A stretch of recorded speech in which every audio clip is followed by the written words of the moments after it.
So, spiritual shade is a very, very unusual shade because it's basically the only shade which, in its simple form, can tell your body or can tell you what to do.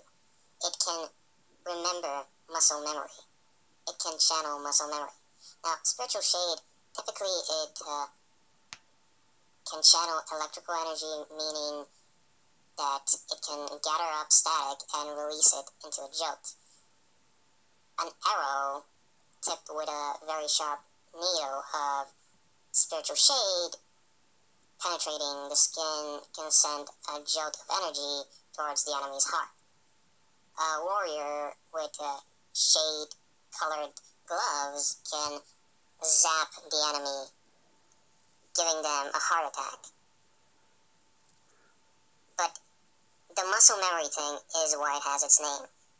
It's not complicated muscle memory, it's not complicated memory, it's simple actions like lifting a hammer, lifting a piece of glass, or fighting moves. Fighting moves, that's what it's usually used for. It's usually used for war, but because it can remember what a person thinks about their hand doing, and it can relate that information onto another soldier, it is essentially like magic. It's considered semi-magical.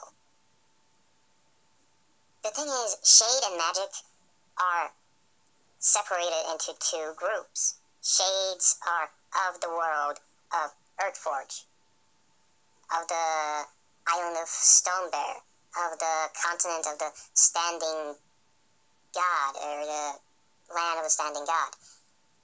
The shades are things closely connected to the mass. The mass are quasi-titans of this world. The mass do not call themselves gods and do not encourage the worship of gods. The Micromathion were the people who lived on this planet before people came here from different pockets of mythology and different worlds with their own gods and whatever. Spiritual shade is synonymous with magic, but it is not magic, it is shade. There is a clear distinction made among the people. In order to store the memory of you doing an action, you would need to hold a rock of spiritual shade, then think real hard, and remember what this action is, what you want your hand to do, but you channel it into the shade stone. The shade stone then helps recruits along in their basic training when they're fighting a war. And despite this usefulness in wartime, it is still called spiritual shade because it has to do with spirit.